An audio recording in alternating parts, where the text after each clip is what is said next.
ladies and gentlemen, to MBR, or as we like to call it around here, Nothing But Rants, the show where I find topics that I'm oddly passionate about and I pontificate upon them. These are not hot takes, but rather takes that I'm hot about.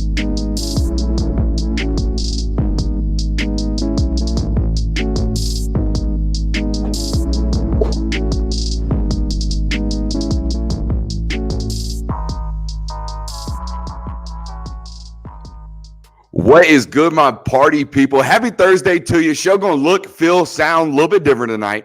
We are on our way to Nashville starting Monday, so things are getting kind of torn down around here. We're getting ready to go on the road this week, headed up to Nashville for SEC Media Day. Super excited to be here with you tonight on a Thursday evening. Hit that like, subscribe, rate, review, all that good stuff, however, where you found us. Make sure you're supporting the channel. It is Q&A night. It is the night for you guys. It is the night for y'all to get in here, have your voices heard, and get your questions answered by yours truly. So make sure you're hitting the chat. As always, super chats get hit first, or super subs get hit first, and make sure you're hitting that question mark on there so we know and identify which questions we haven't hit first. Man, it is a wonderful time to be here on this channel. And to be a part of this channel. It's going to continue to grow. There are great things coming in store, and I can't tell you how excited I am. I'm like a little kid again. Every single offseason, I try to not get comfortable, not allow myself to sit where I'm at, not allow myself to be comfortable where my feet are, because that's not what I do. That's not what this business is. I think this business is constantly growing, is constantly going through evolutions and things like that. So if you're not, well, you're kind of dying, in my opinion. So like, I'm constantly trying to grow and constantly trying to change. And you're going to see the fruits of that labor very, very soon. And I'm excited to show it to you. And a lot of you guys have been here, man, for years now, and you've seen kind of things grow and you've seen things change. And you should be excited too. You should be happy because it's a byproduct of you guys. And the personalities on this show are going to grow soon as well. There's going to be more than just my big fat face on this channel. So super excited to bring that to you guys today. We do have Q&A. We'll be addressing those shortly, but we got to finish out part 3 of our buy, sell, and hold series. It is revolutionary content. No one ever does it. I don't think I've ever heard of buy, sell, and hold on radio before or on podcasts. I don't think anyone has ever done this. So what we're going to do here is we are going to buy, we're going to sell, and we are going to hold the stocks of college football coaches, particularly SEC coaches. We've already done parts 1 and 2 of the SEC football coaches here on this channel. If you want to go back and watch those, that is Monday and Tuesday's show. We went through everybody except for these last 4 names here tonight. We're talking about Nick Saban, Brian Kelly, Zach Arnett, and Lane Kiffin. It's a relatively loaded bunch, apart from Zach Arnett, who, you know, we got buddies, friends of the show, that actually play at Mississippi State now, by the name of Rylan Goody. And the Goats didn't hit me back today. I texted him today. Now, granted, don't want to throw Goody under the bus too much here because I didn't hit him up until, I don't know, maybe like 40 minutes ago. So that was probably on me. But Goody, not by his phone quite often, it appears. So didn't get an answer back. But when we do, we'll hear back from him. I'm going to wait and see. So we're going to hold. We're not even going to – you know what? We might buy preliminary stock just in case, because what can you be? You can't be – you can't be much worse than like a 5-7 program, which is what Mississippi State kind of perennially is, with like an 8-4 mixed in every once in a while. My math's terrible. An 8-5 mixed in. They play 13 games, you dumb. 13 regular season games, right? 12 regular season conference games, or 12 regular season games. So 8-4 makes sense. You might sneak an 8-4 in there perennially every once in a while, but you're kind of a 5-7, 6-6, 7-5 football program normally. So we'll see what Zach Arnett has coming for those guys over there. So we're just hold out on this Mississippi State opinion given for a while. Is that okay? As an opinion giver, can you get on your channel and say, you know what, I'm gonna reserve the right to not make an opinion right now about Buddy, because I don't know much about Mr. Zach Arnett. I know a Will Arnett. I think he's an overactor. But Zach Arnett, we don't know much about him yet. So we're going to wait and see from a head coach's perspective. So we're going to hold whatever stock we got in that. Now, let's talk about Brian Kelly before we talk about Nick Saban. I thought Brian Kelly was so overrated at Notre Dame, and part of that is because I have a natural disdain for Notre Dame. And you know why? Because my first national championship game where I was able to go to the boys' house and hang out and drive over there and do felonious activities with my friends. I just want to do hood chat. I just want to do hood rat shit with my friends. That's all I wanted to do. And I go over to my friend's house and we're doing some hood rat shit. And then next thing I know, Alabama got them Notre Dame boys down like 47-0. Manti Te'o was crying about his girlfriend. And like next thing you know, the Irishmen are just getting skull drugged in the middle of the national title game. And my Monday night was ruined. My Monday night, my first and only Monday night on a high school, timetable where I'm out, like I said, doing felonious things, doing hood rat shit with my friends. And we got a call to early night because the Golden Domes are out there getting drugged at the Fiesta Bowl. Like, I don't, why? So I've been holding a disdain for Notre Dame for quite some time, and it kind of rolled over into my opinions of Brian Kelly, and that's not fair to Brian Kelly. I mean, let's be honest, it's not. So I watched him this year, and I looked at that roster, and I looked at SC West, and I looked at their early beginning of the season games, and I watched Brian Kelly, like his body language on the sideline is terrible against FSU. If y'all go back and watch that football game, he's like blaming players. He's bitching, moaning, complaining, hollering, screaming, just bad body language, bad mojo, bad juju around the program when I watched him the first game. And instead of saying, hey, new football coach, new program, first game, probably trying to get his culture set. And a lot of the times, as parents or even as coaches, like if we're trying to fix something that we've asked multiple times to be fixed, we can't help but raise our voice, can't help but be pissed off. And that's kind of what I saw early on in the year with Brian Kelly. And then as the year progressed, I'm like watching them play football, and I'm like, they're really good on third and down, they're third short. They're really good on third and medium. Defensively, they do a lot of good stuff. They don't have a lot of great players right now. They're missing Mason Smith, but man, they do a lot of great stuff. They're doing some good stuff with Harold Perkins. I like the way they're uniquely using him. I watch him on offense. I'm like, damn, that Jaden Daniels is kind of figuring it out. Holy crap, look at these tight ends. Wait a minute, those two tackles are freshmen? And then I think if you look at the returning production stats this year, LSU's like way up there. So I came into the SEC experience of Brian Kelly thinking, Notre Dame, who cares? Right? Like, it's Notre Dame. Like, of course he won 10 games a year up there. Like, they play nobody, because that's what I always think. And, well, he comes to this conference, and I got to study the dude. And I'm like, oh, shit, he never makes bad calls. Like, he doesn't call bad plays. He calls most of his offense, and they don't do bad things. They don't do stupid stuff. We've been talking about explainable lately. That's an explainable football coach and an explainable football program. So I'm buying. I can't believe I'm doing this. For the first time in my life, and I'm way late, I am buying Brian Kelly stock. Can you believe that? I can't. So, yeah, we're buying Brian Kelly stock. Make sure you're loading up the questions. Let's talk about Nick Saban. I don't throw dirt on graves until I'm the last one, normally. I like to come in last, throw my last little shovelful, and then pat that bitch down. That's what I like to do. I like to be last on the they're dead take. I like to be first on the, hey, so-and-so's arrived. So-and-so's good. Like we're trying to do with our boy Marky Stoops, Mark Mountain. I'm planting flags, baby. We might make the shirts, even though y'all are all Georgia fans, 90% of you that watch this. We might print the shirts, Mark Mountain, and just have a little picture of Stoopy on there. And I know Stoops ain't going to come for me. He ain't going to come for the licensing fees because he's Mark Stoops. He ain't never had nobody make no T-shirt with his likeness in his life. So we probably going to be good there. What was I talking about? Alabama. I'm normally the last person to say something's dying or something's dead, but I'm selling Alabama stock. New OC, new DC, new quarterback, and the quarterback since I saw him at the Elite 11, I do not believe in Tyler Buckner. And we can sit here and talk about Jalen Milroe and how physically gifted he is, but you have an offensive coordinator, okay, that came from Notre Dame to be your offensive coordinator, and then he brought his quarterback with him. Guys, I don't know if y'all study the history of transfer quarterbacks, but particularly when they follow their coordinator, they play. You want an example? Jackson Dart. Jackson Dart followed a bunch of USC coaches from USC to Ole Miss. Guess who started at Ole Miss? Jackson Dart.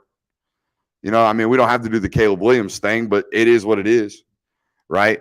Joe Burrow transfers to LSU. I know he didn't transfer with the coach, but he transfers to LSU. He's going to play, right? Shiloh Sanders up there at Colorado. He's going to play.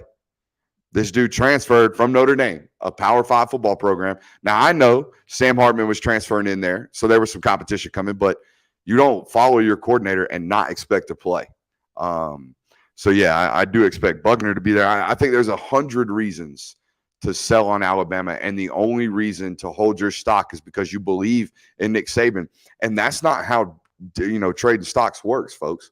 You don't just hold on to stock because you have a prior relationship with his previous successes. There is obvious signs of deterioration, in my opinion, out there at Alabama, most of which are a direct representation and a direct reflection of Georgia's success, right? There is so much going on good in Athens right now. It's impossible not to, have a little bit of a power suck on what's going on out there at Tuscaloosa. So I'm in a sell mode for the first time in my career on Nick Saban. With that being said, let's open up the questions. I know you guys have been loading them up. My boy Matthew McKinney was in here in the chat at 7:24.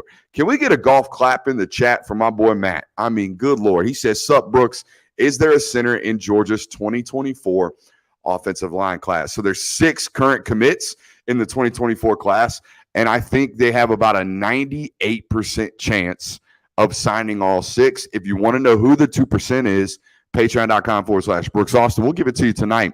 I think there is some, if there ever was room to be made, it's going to be out of the offensive line class. Like it come December 11th, or let's say it's way earlier than that because they're professional. Let's say October, one of these big 5-star receivers that they're in the battles for, because they're already at 25, 26 commits, right? Let's say one of these big 5-star receivers that they're in the battle for calls and says, I want room in, and they don't necessarily have it.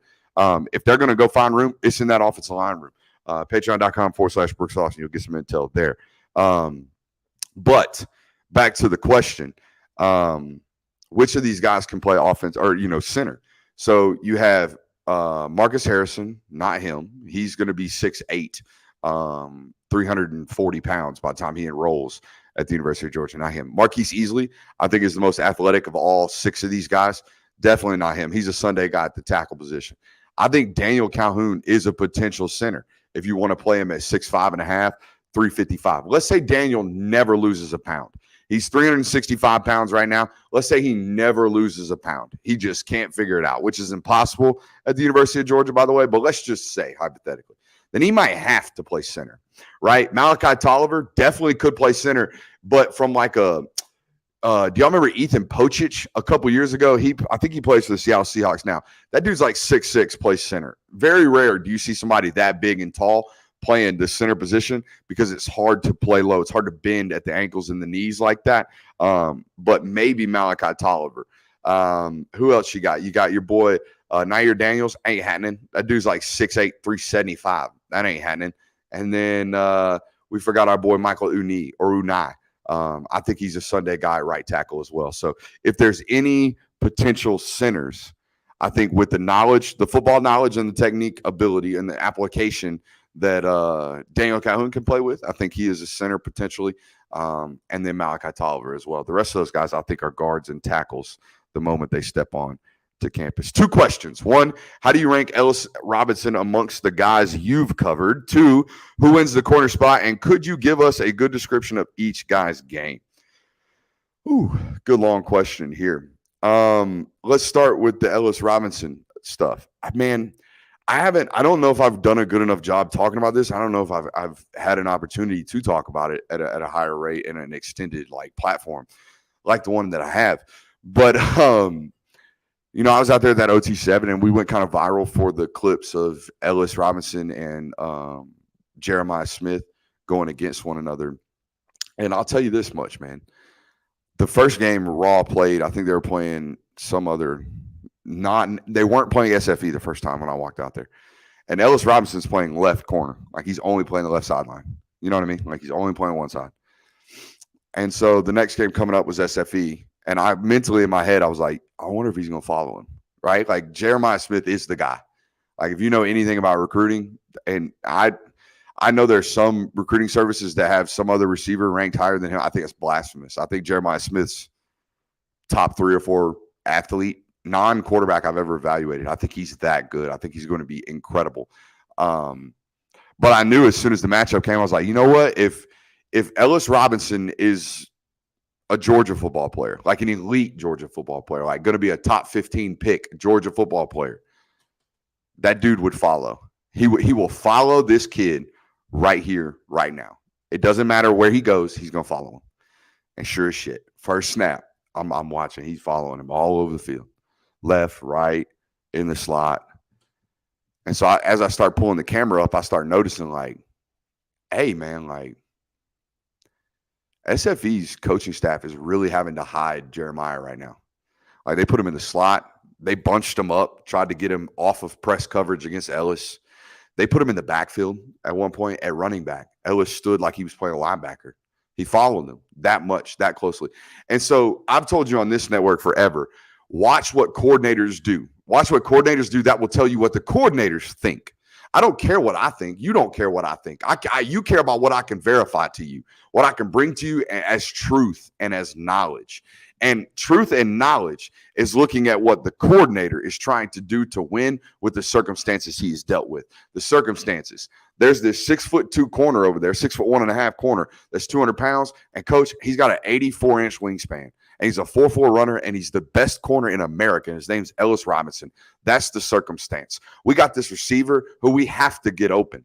So when I watch a coordinator start out in base personnel and start out in base formations and start out with Jeremiah playing X out there on the island, and he's getting strapped, and then all of a sudden I see coordinator get into bunch to avoid man coverage, still getting strapped, and then I see a coordinator start to jet motion across formation to make the corner run with the receiver, still get strapped, and then I see the coordinator put the wide receiver at running back, and he still gets strapped. Guys, what did we learn? You see what I'm saying? What did we learn? What we learned is the coordinator tried everything he could, and Ellis won that day. Apart from the 50-50 ball where Jeremiah jumped up and pulled the ball away from him, Ellis put the mans in clamps the whole day, in my opinion.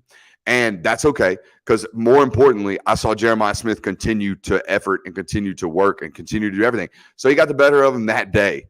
But Jeremiah Smith got the better of everybody else the rest of the week. So, you know, it doesn't – what does it matter? I don't even remember what your question was about Ellis.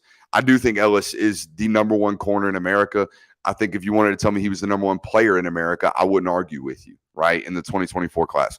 Where does he rank against guys that I've covered?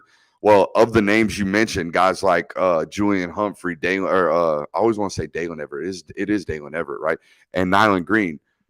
Of those guys, the only guy I ever covered up close was Nyland Green. And I will tell you, from a physical and like impressiveness standpoint, they are very similar. Nyland was much taller. Ellis is much longer. Like Nyland felt stretched out. Ellis feels like he looks like an eagle. Like if you look at him spread his wingspan, he looks like an eagle. It's scary, like how long his arms are. So I think he's great. What does he rank against those other guys? I didn't see a lot of those other guys in person. And you'll hear this as we debut Brooks's big board towards the end of the season. But I have a really, really tough time evaluating high school corners that I haven't seen in person. Because when you turn the tape on, what do you see? Go watch Ellis Robinson's huddle film tonight. He's out of the screen half the damn time. I don't know what his pedal looks like on tape. I don't see the damn dude. The screen's so zoomed in, he disappears from it. Next thing I know, he pops back in. They circle him, and he's high pointing the football. That's great. I didn't see shit leading up to that. So how am I supposed to evaluate anything? So I don't really do a lot of corner evaluations unless I've seen the dude in person. I've seen Ellis Robinson in person. First-round draft pick. Also, professional, like knows what he's doing. Not going to walk into Georgia and go, hey, coach, what do I need to do to make sure I don't cramp during practice today? Hey, coach, I got practice and weights and school. What do I do? Hey, coach, I'm not used to getting up to 6 o'clock. How do I make sure I don't miss my alarm? Shit like that. Like, that's not happening with Ellis Robinson. So, like, all those things matter, in my opinion. As far as the games of each of the other guys go, let's do this really quickly. Julian Humphrey, burner, like a 10-4 guy, 10-5 guy coming out of high school in the 100-meter. Super raw, though, but makes wow plays. Think about Kamari Lassiter with way more hype than Kamari Lassiter had coming out of high school. Kamari Lassiter was a physical specimen that nobody really knew about. It was a 3-star out of Tuscaloosa Academy, commits to Georgia, gets a 4-star bump, as usual, and then gets to Georgia. As soon as he gets on campus, after being a my guy, as soon as he gets on campus, he's like making plays, flash plays left and right. But it's like, hey, man, kind of blowing plays on the playbook. Don't really know what he's doing, but just finding the football and making plays. Kind of Julian Humphrey's bag. So what it sounds like. And this spring, it sounds like he turned into a really good football player as well, and actually making it somewhat of a competition there from him and his end. Dalen Everett, super polished, like very, very clean, like almost boringly clean.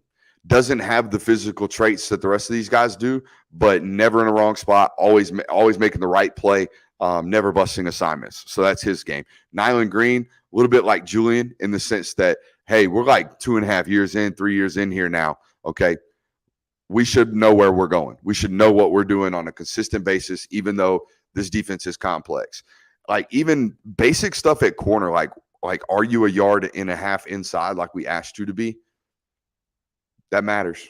It really does. Are you playing inside leverage like we asked you to? The corner, like this is how you know I'm not a Georgia fan, because I don't hold these things in my heart like this. I don't remember the corner's name in 2nd and 26, but he didn't reroute. He didn't reroute properly. His leverage was not correct.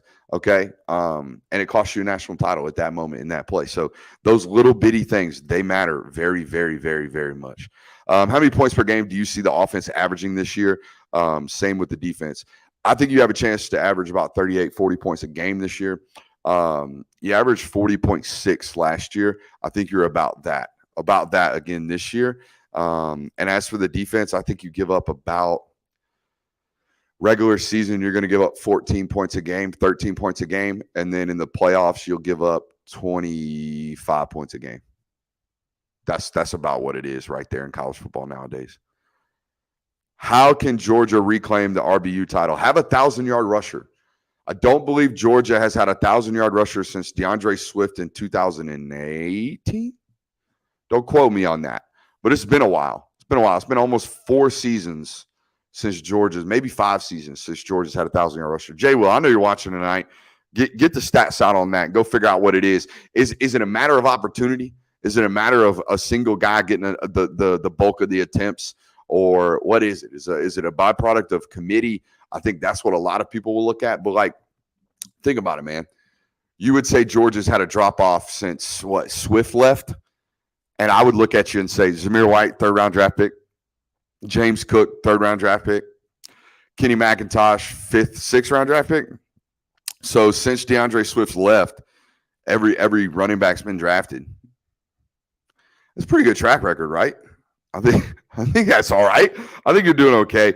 But you haven't won a Heisman at the position since Herschel, so you can't really hold the title, right? It's Alabama. But Alabama does something that y'all don't do. Alabama, go look at the stat reference or the game stats and the box scores. Alabama has a 200 attempt rusher in the last 5 years. You do not. You don't even have anything close. I think the closest was DeAndre Swift had like $160 a couple years ago. Like, it wasn't even a couple years ago. He's been in the league a couple years. He's almost out of his rookie contract. He's already been traded. So that's how long it's been. So what do you need to do to reclaim it? Feed one guy, which is, we've told you on this channel, that's kind of Bobo's bag. Like, Bobo has a tendency to feed one guy only. Hey, I want to stop and take a minute right now and tell you, hit that thumbs up button and make sure you're continuing to fire off questions in the chat. That's how we, kind of get this thing jumping and get this thing popping. So let's get as many people in here as we possibly can. That'd be dope, huh? Let's see here. Will Georgia have a running back to get over 350 receiving yards? It's a good question. Nightmares of the bottom. He's got like 4 in a row here. It's running back related again. Let's talk about it. 350 plus receiving yards. Who is it going to be this year? All the things in your running back room right now, like Dejon Edwards is no James Cook. Dejon Edwards is no Kenny McIntosh, even. Kendall Milton is obviously neither of those things. But he's a tremendous 1st and 2nd down running back. And his yards per carry are staggering for someone that people in this chat right now, if I asked you, And you know what? I'm going to do it. Do you think Kendall Milton's lived up to the hype? Do you think Kendall Milton has lived up to the number 3 overall running back evaluation that he had coming out of high school? Most of you would say no. But I would say, hey, man, like it's 2.5 years in a row of him like getting a good bit of carries, like getting a serviceable stat sheet where we can actually look at the sample size and be like, we can make an assessment. And that dude's ripping. He's like 6 yards a carry, maybe even north of that. So he's doing something right. Will they have 350 yards receiving? I don't believe so. I think you have like a guy with 275 and a guy with 100. Andrew Sa says Andrew Paul is obviously coming off of an injury, and ACLs are notorious long lead recoveries. That being said, which running back not named Milton or Edwards raises his stock most this year? Cash motherfucking Jones. All jokes aside, like Cash Jones is going to get reps this year. Y'all know that, right? Like burn, like real burn, because he be making folks miss. Like he was playing alongside Carson Beck with that first unit at the spring game. And go back and watch that. I know y'all, this is what I love about Georgia fans. Y'all, some of y'all, like my buddy Jamie Goodman, shouts out if he's watching tonight. Shouts out Unc, shouts out Sway, shouts out the Film Guy Nation, shouts out patreon.com/Brooks Austin. But I know a lot of y'all Georgia fans, y'all just be keeping like the SEC network rolling and it's constantly playing Georgia reruns. And y'all sit down and watch those games as if they're brand new. You know what I mean? So that's dope on your end. And, you know, if you go back and you kind of look at that during G-Day, Cash Jones is just making guys miss left and right, putting dudes on their face on the floor. So, yeah, how about that Cash Jones, baby? How about that Cash Jones? Josh Pay, I will answer your text message after the show. Not that you watch. Let's see here. Hit that like button. Shouts out Sway. Shouts out Rudes. Hey, I want to give a shout out to Max Hardman. I don't know if he's watching because he probably isn't back to the hotel yet. That dude's been working his butt off in this place for the last 2 days, and he's asked for nothing.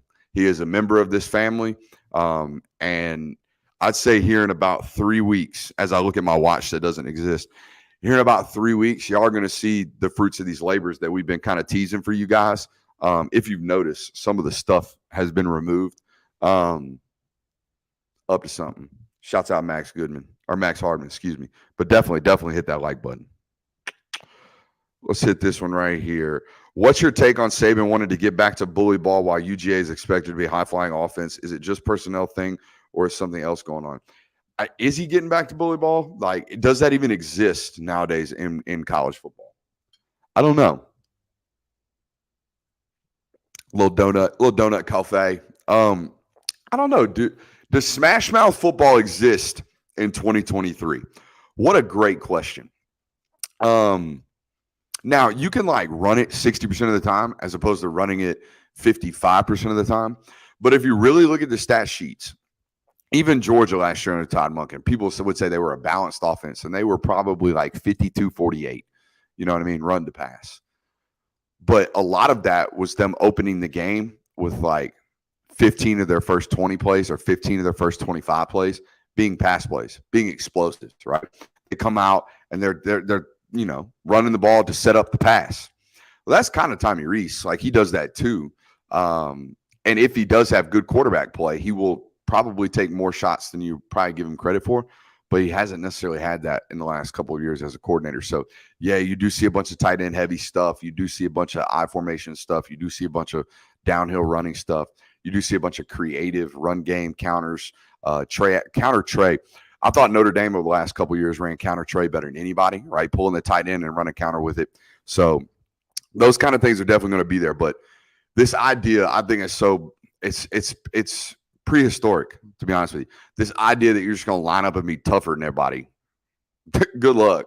You know what I mean? Like, good luck doing that for 15 weeks. That's your game plan. You're going to bully everybody. That shit ain't happening. You know what I mean? That's just not happening. Here we go. What's your biggest concern about our offense and about our defense this upcoming season? I've kind of hit the defensive side of the football over and over again at this point.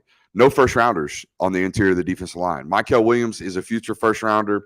He plays defensive end. He's going to be 4-eye out. So that's going to be B gap and out. I'm talking B gap to B gap. them hog mollies, right? Last couple of years, 2021, you had Jordan Davis, Devontae Wyatt, Jalen Carter, all on the roster, right? Rotating a ton, playing a ton. Last year, Nazir Stackhouse steps in, Jalen Carter steps in and plays more of a starting role. And you have that true first rounder that should be number one overall draft pick type of football player on your roster, making plays when you need them, right? Third and shorts, making TFLs in the backfield on rundowns, forcing 4th and 4s, forcing 4th and 2s, forcing obvious punting situations. Oh, shit, it's 3rd and 6. They're in a somewhat rundown, somewhat pass down. We need someone to convert run to pass, get a sack here, get us out of field goal range. Jalen Carter, right? Like, I don't think people realize, like, Jalen, the character concerns came up, but, like, I always said, I mean, dude, if you want character, if you want concerns in general, not even character, if you want football concerns, turn the tape on. You'll see, like, I don't know, 50% of the snaps, Jalen's just out there. He's just out there. He's just literally out there. He's just out there being JAG, just another guy. Them other 50% of the snaps, though, holy hell kind of deal. And the fact that you don't have a game stopper right now, like what they believe, people I talk to believe in that building that Warren Brinson is a 3rd-round draft pick and that Nazir Stackhouse is a top 65 evaluation in the NFL. If that's true, if both of those play like that, then I have no concerns. Your linebacking core is the problem. Your linebacker group 1 through 7 is the best it's ever been. Period. I don't even want to argue with anybody. It's not close. I don't say that very often. It's not close. 1 through 7 at linebacker right now, nobody can sniff you. It's probably the best position room in the history of college football. I would argue. I really would. That those 7 dudes are better than any position group ever assembled, except for maybe the random years where all those wide receivers at Alabama were overrun and a very similar thing at Ohio State. Other than that, wow, really, really good at linebacker. You're great at defensive back, right? Like when we go through the list and we got to talk about 3 or 4 corners battling for one spot, and we go to star and we're like, Coach, how in the hell y'all going to play Jonell Aguero and y'all got Tyke Smith? Wait, hold on. You had a MVP of the national title game move from nickel to safety because why? Well, I don't know, because we just wanted to. Like, you're stacked defensively. Offensively, I don't have a ton of concerns except for I don't know who you are in the heat of battle, right? I don't know what your quarterback is, even though if you haven't gone back and watched that Aaron Murray interview with he and I on his channel over there at the Players Lounge, you need to. Okay, I'm not tooting my own horn, but y'all know who that dude is. Y'all know what he is. He is the all-time leading passer in the SEC. You think he knows a thing or two about playing quarterback? I do. Do you think I don't even care about my opinion, but I think I know what I'm looking at. I think I know what I'm talking about with regards to football. Me know football well. And I look at Carson Beck and I say, dude, absolute dude, 4,200 yards to 35 touchdowns. 6 interceptions, maybe, just because he tries to get away with some stuff that he probably shouldn't, just because he wants to find out, right? And when I say that stuff around Aaron looks at me and with the biggest smile on his face and goes, I see it too. So we see some very, very special abilities in 15. We don't know, though, right? We think we know. We don't know. So I think that would be my one concern, and it's not even really a concern. I think offensively, you're really, really, really, really good. The only thing that would concern me is like if Kendall Milton's hammy, like injuries, right? I think Aaron did a good job of talking about this the other day. When you're this much better on paper than everybody else, injuries are your biggest concern, nothing else. Make sure you're hitting that like button. Does UGA plan on using Wanari as an edge rusher, outside linebacker, or 5 technique? Yes, all the above. Here's a little live nug for you. We'll call it a lug.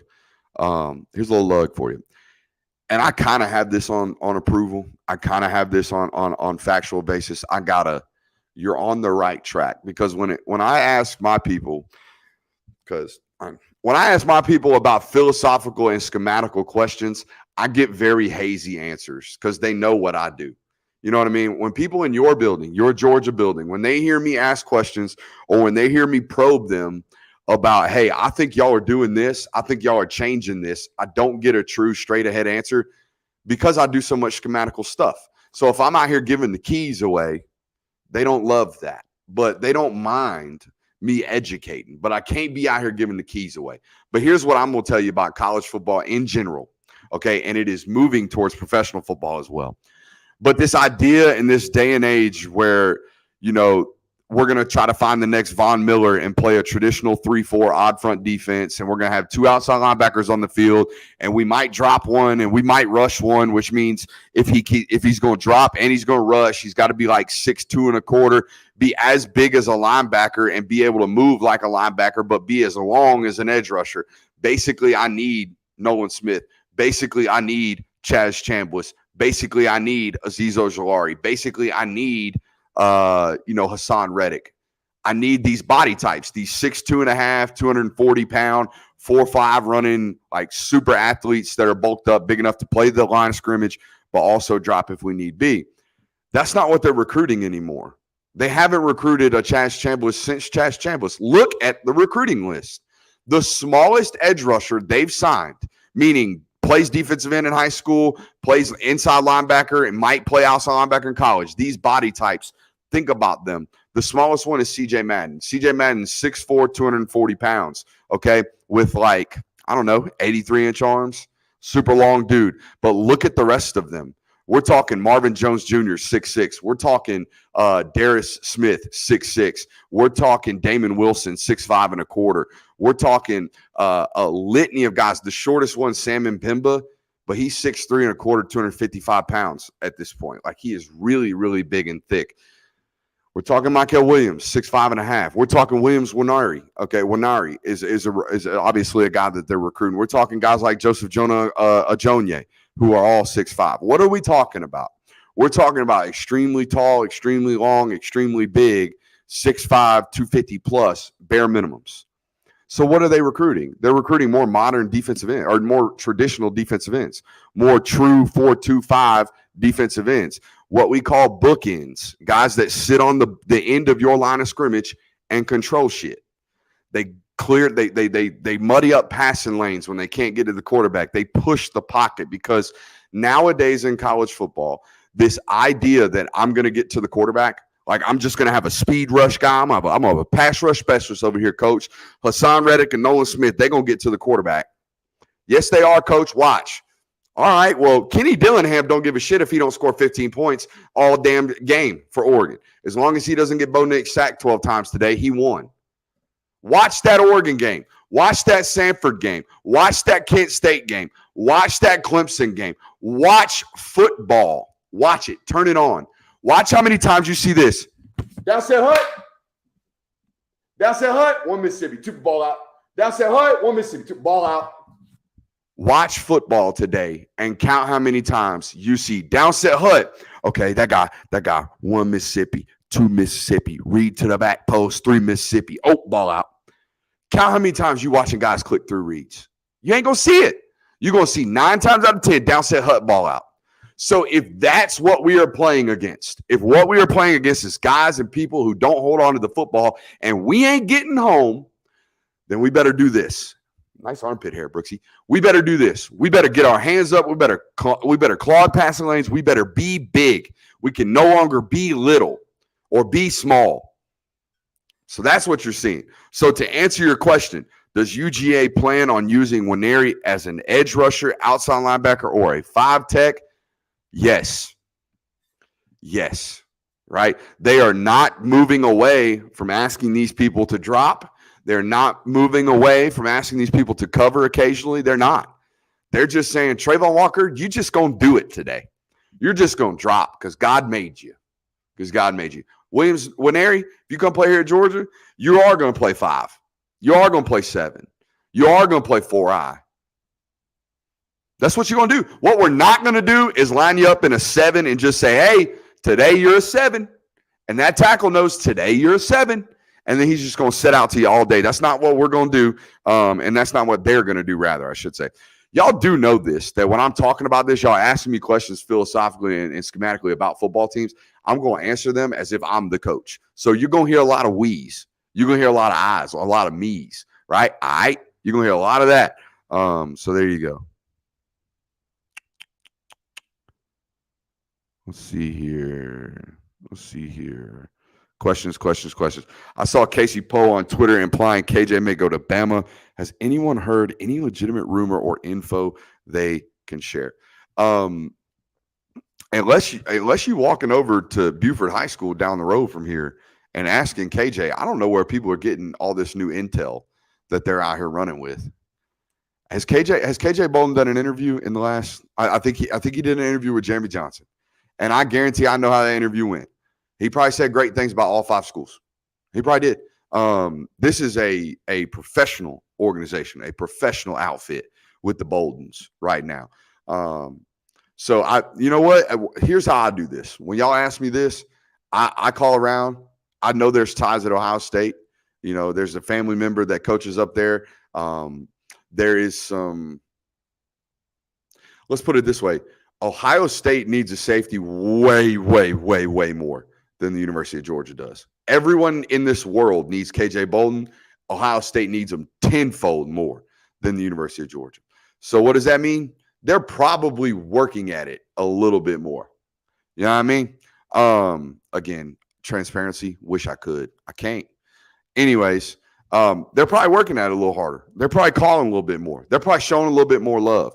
You know what I mean? The Ohio State official visit was probably all about KJ as opposed to all about Georgia. You know what I mean? Like, this is what we do. No. This is what we're going to do for you kind of deal. That was probably what the pitch was out there at Ohio State.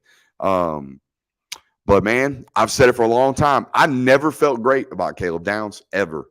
First time I ever met Caleb Downs. Second time. First time, I don't talk to kids much. I kind of let them work, and I want to watch them work, and I don't really want them to know that I'm there. I don't want them to know anything about me. I want to know what they do when they don't know.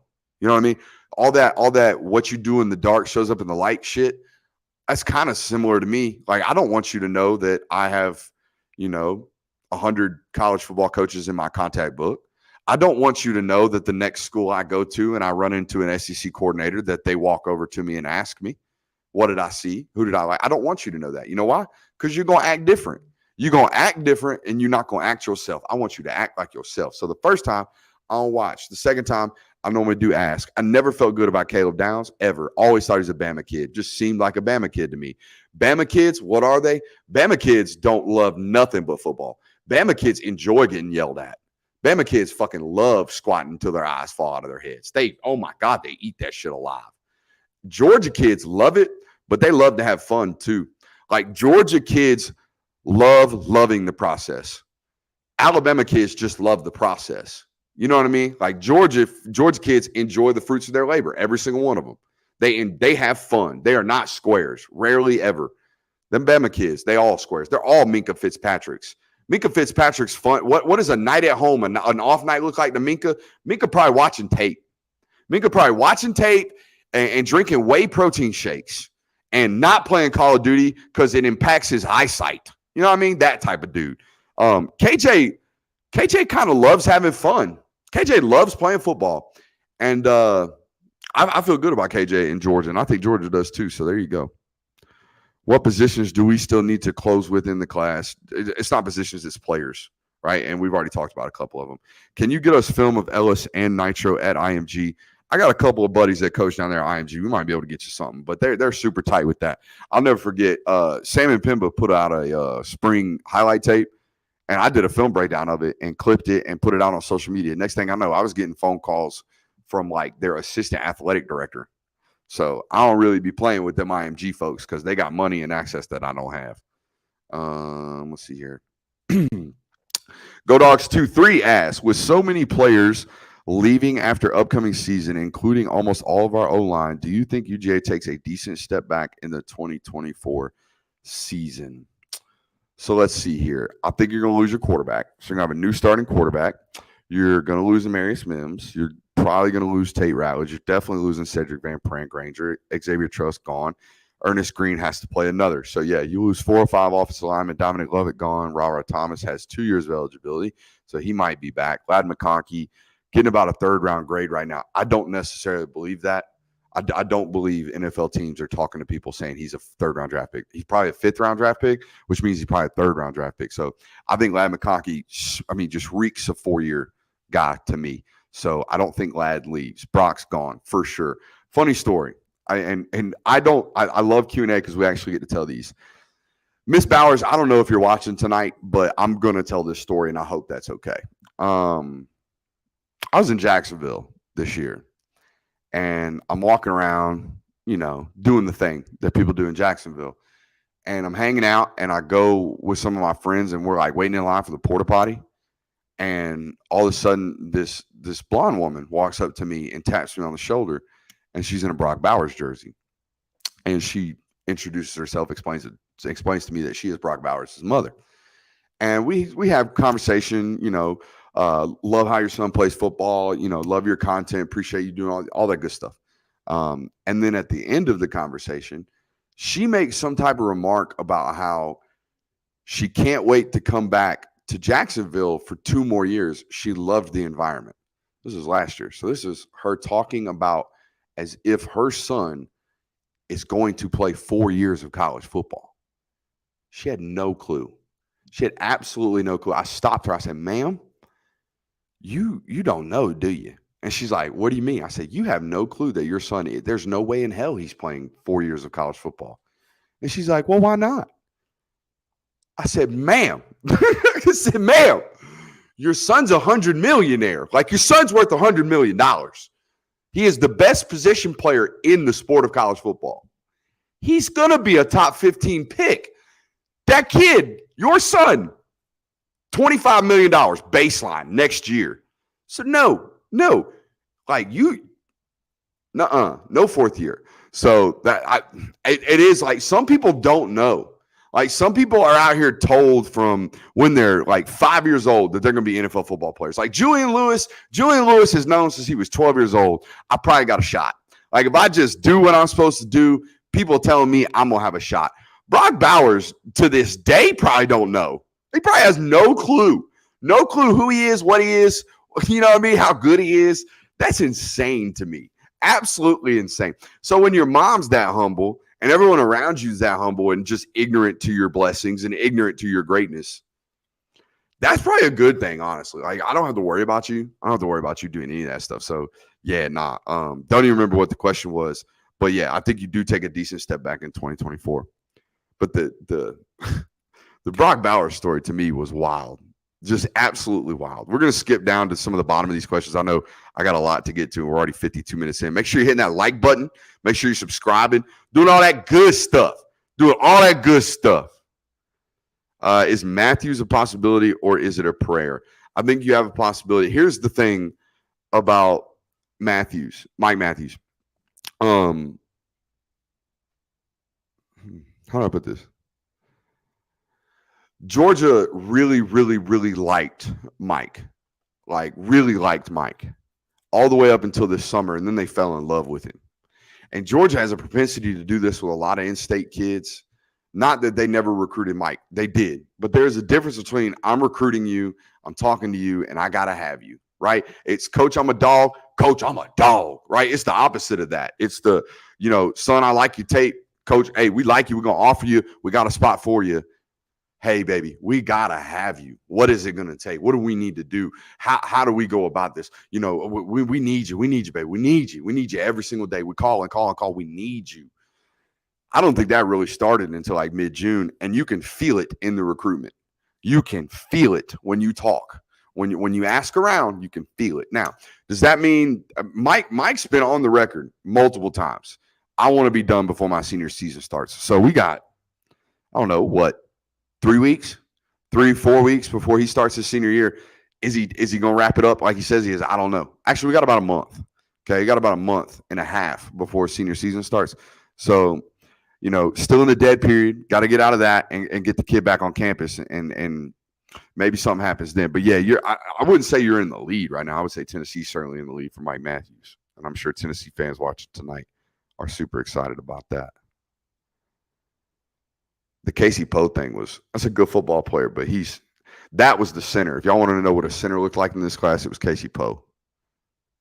He just didn't look like the rest of the guys. Casey Poe's like 6'3.5", 290.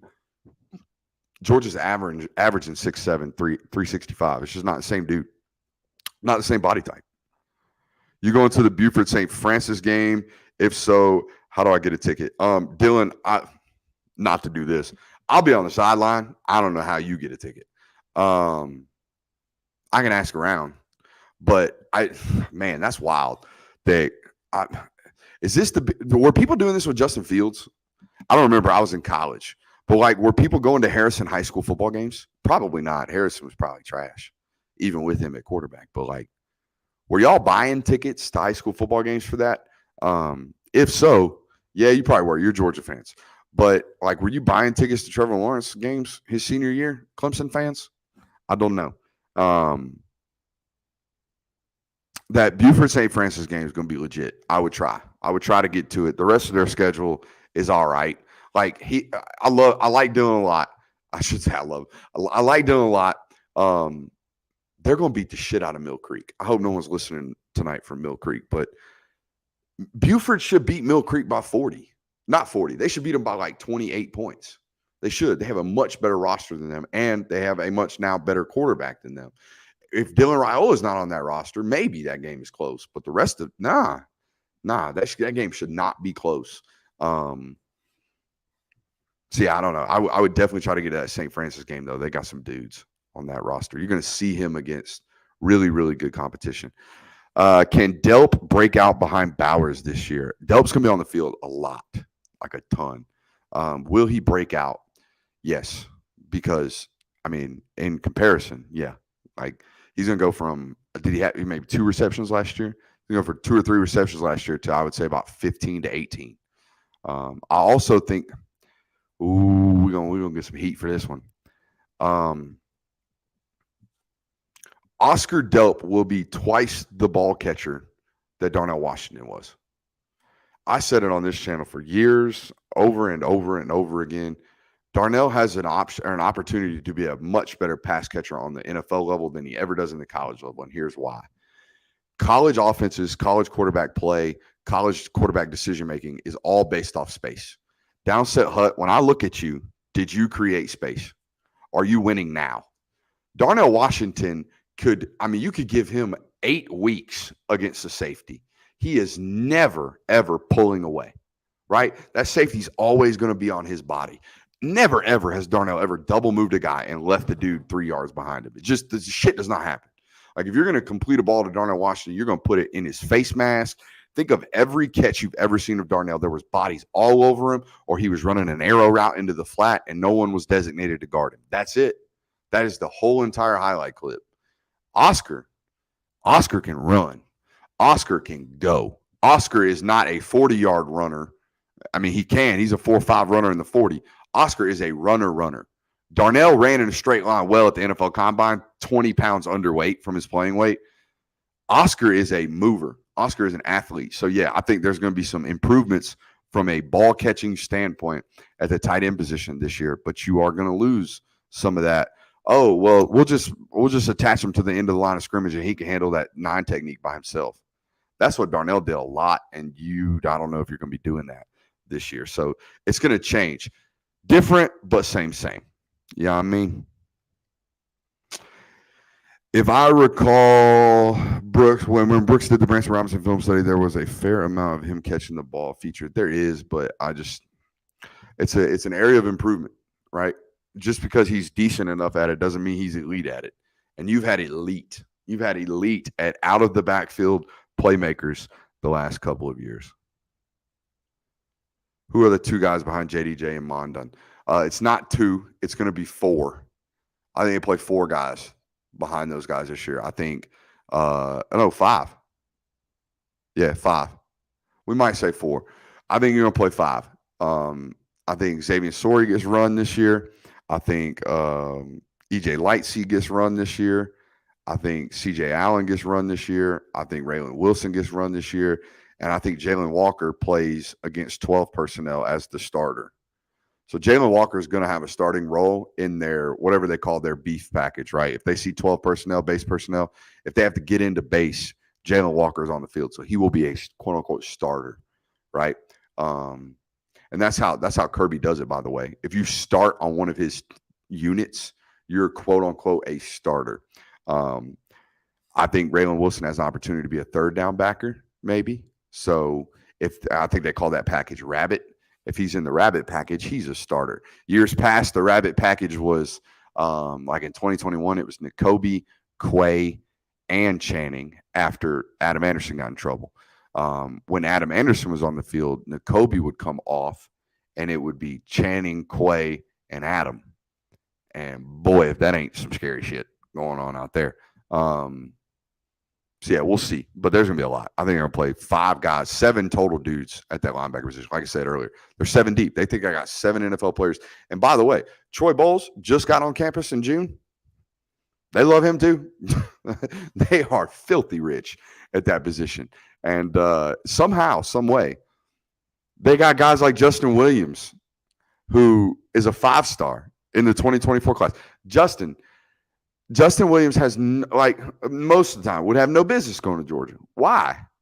Well, coach, it don't matter. All I got to do is go practice over there for 2 years. If I get on the damn field for, like, I don't know, 40% of the snaps, worst case scenario, I'm a 3rd-round pick. That's pretty good. That's pretty good odds right there, man. So, yeah, you got a lot of options back there. Let's see here. No super subs tonight, man. If you want to make sure I'm getting your question tonight, make sure you're getting in them super subs. Y'all talking about quality. I guess the quality's crisp tonight. That's good stuff. How's the hair look? Bang, bang, bang. Somebody asked me the other day, Brooks, why is your hair always so perfect? Hey, listen to me right now. I am a 6'1", 255-pound fire hydrant. I got a couple of things going for me in this life. I got a voice. You can hear that. Okay. I got some nice blue eyes that you might be able to see one day. And I got hair. Okay. I got voice and I got hair. That's about it. And I got football. And if them 3 things if I'm not working on them, then what am I doing? You know what I mean? It's no different than it's knowing what you know and knowing what you don't. And I'm going to tell you what I know. I know hair products. And I know a good barber when I see one. Shouts out my boy Larry. My boy Larry. Find you a barber like my boy Larry. My boy Larry, I sat down in the shop. I sat down in a chair the other day at the shop, and Larry looked at me. He said, man, I've been dreaming about this cut. I said, what? I said, you've been dreaming about my cut, boy. What you talking about? He's like, man, I've been dreaming about this cut. Find you a barber like my boy Larry. I don't know if Larry be telling every customer that I've been dreaming about your cut, but he been dreaming about mine. Shouts out my boy Larry, because y'all see that? Ooh, that boy nice. Here we go. Surprised no one's asking me about On 3 re-rankings. You're gonna go to Beaver? Yeah, we already asked him that. All right, ladies and gentlemen, I'm gonna chop it up here and call it deuces. Before you leave, hit that thumbs up button. I do want to tell you we're gonna have shows next week. I don't know when they're gonna be. I do know that we're gonna have people on them. We're gonna mix in some guests and some fun stuff like that. And if you're in Nashville next week, come holler at your boy. All right. I